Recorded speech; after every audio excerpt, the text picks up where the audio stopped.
요즘 무인 카페, 무인 편의점, 무인 헬스장까지 사람이 없어도 돈을 버는 가게들이 빠르게 늘어나고 있습니다. 창업자 입장에서는 직원 없이도 운영되고 직접 할 일도 거의 없는 사업이라면 정말 꿈 같은 일이겠죠?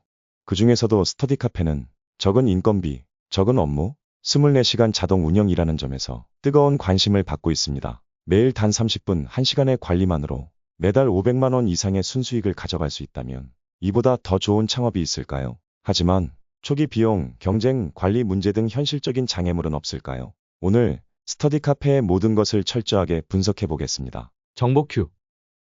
요즘 창업은 무인 운영이 대세죠. 인건비 부담 없이 24시간 운영이 가능하다는 점에서 인기가 많습니다.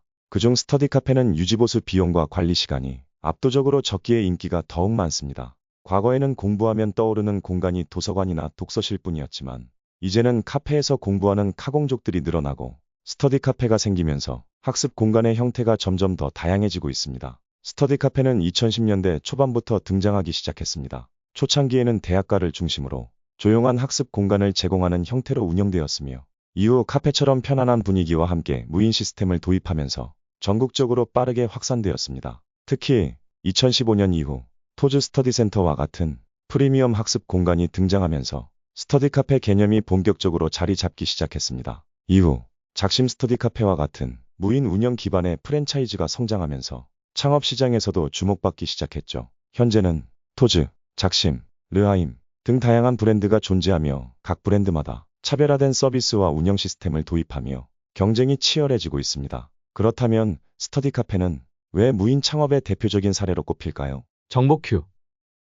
첫째, 인건비 부담이 없습니다. 보통 카페나 음식점과 달리 상시 직원이 필요 없기 때문에 고정비가 줄어듭니다. 둘째, 24시간 운영이 가능해 수익성을 극대화할 수 있습니다. 낮에는 중고등학생, 대학생, 직장인, 밤에는 공시생, 야간 학습자 등 다양한 고객층이 이용할 수 있습니다. 셋째, 비대면 문화 확산으로 인해 무인 매장에 대한 거부감이 사라지고 있습니다. QR코드 결제, 키오스크 시스템 등으로 누구나 손쉽게 이용할 수 있기 때문이죠. 그럼 스터디 카페의 실제 수익 구조를 한번 살펴보겠습니다.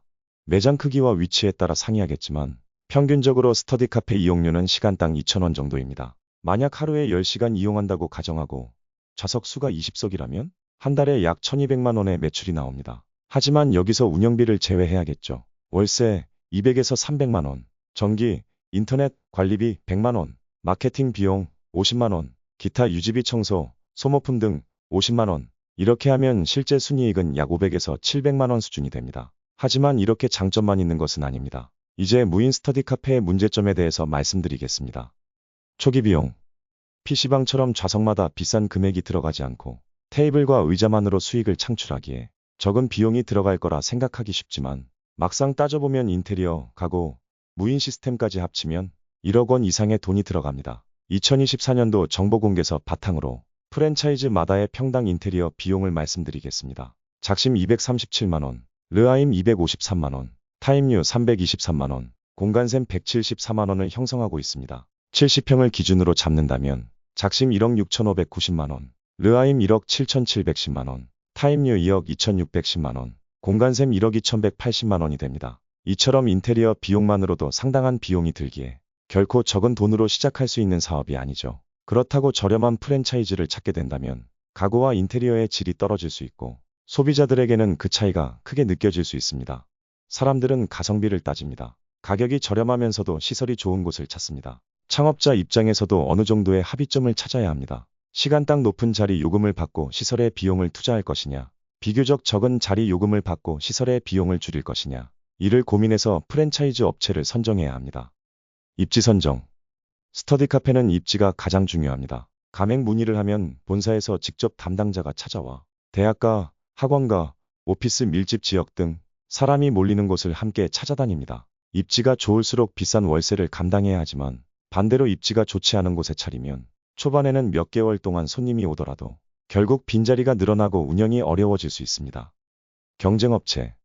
요즘 스터디 카페가 정말 많아졌습니다. 어느 지역에 가든 스터디 카페 하나쯤은 꼭 보이죠. 그렇다면 이 치열한 경쟁에서 살아남으려면 차별화가 필수입니다. 그냥 평범한 스터디 카페로는 점점 수익이 줄어들 수밖에 없습니다. 그래서 등장한 것이 바로 프리미엄 좌석, 무료 음료 제공, 그룹 스터디룸, 프린터 및 사무기기 지원, 심지어 수면 공간까지. 이렇게 차별화된 요소가 없다면 손님들은 결국 더 나은 곳으로 떠나버립니다. 그렇다면 실제로 스터디 카페를 창업한 사장님들은 어떻게 되었을까요? 정보 큐.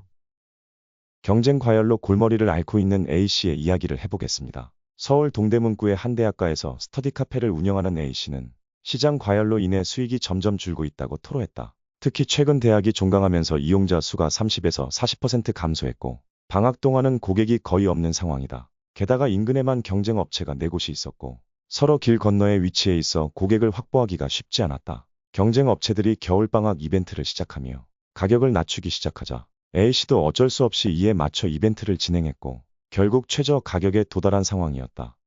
이처럼 경쟁업체들 사이에서 가격 경쟁을 피하는 것은 사실상 불가능하기 때문에 스터디 카페 창업에서는 입지 선정이 무엇보다 중요합니다.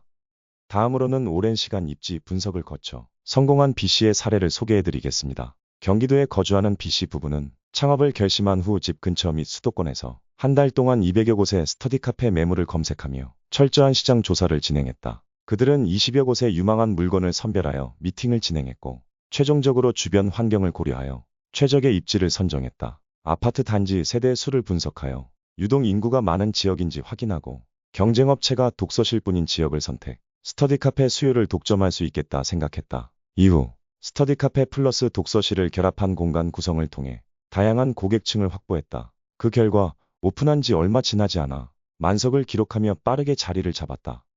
이외에도 다른 여러 사례를 확인한 결과 실패한 사장님들과 성공한 사장님은 분명한 차이가 있었습니다. 성공한 사장님들의 특징은 입지 선정이 뛰어나며 차별화된 서비스를 제공하고 적극적인 SNS 및 블로그 운영을 통한 마케팅을 진행하며 청결 유지에도 신경을 썼다는 점입니다. 하지만 실패한 사장님들은 입지 선정의 실패에 수많은 경쟁업체에 둘러싸였고 기본적인 책상과 의자만 제공해 고객 만족도를 낮췄으며 홍보에도 신경 쓰지 않아 신규 고객 유치에 어려움을 겪었습니다. 결국 같은 업종이라도 운영 방식과 전략, 그리고 가장 중요한 입지 선정에 따라 성패가 크게 달라집니다. 단순히 무인 창업이라고 해서 방치하는 것이 아니라 지속적인 관리와 차별화된 전략이 필수가 되었습니다. 정보 큐. 무인 창업은 확실히 매력적인 기회입니다. 인건비 부담이 적고 24시간 운영이 가능하다는 점에서 가능성이 크죠. 하지만 스터디 카페 창업이 무조건 성공하는 것은 아닙니다. 입지 선정이 가장 중요하고 초기 투자 비용과 운영 방식을 신중하게 결정해야 하며 차별화된 서비스와 마케팅 전략이 필요합니다. 여러분은 스터디 카페 창업에 대해 어떻게 생각하시나요? 스터디 카페에 대해 더 궁금한 점이 있다면 댓글로 남겨주시고 이 영상이 도움이 되었다면 좋아요와 구독 부탁드립니다. 감사합니다.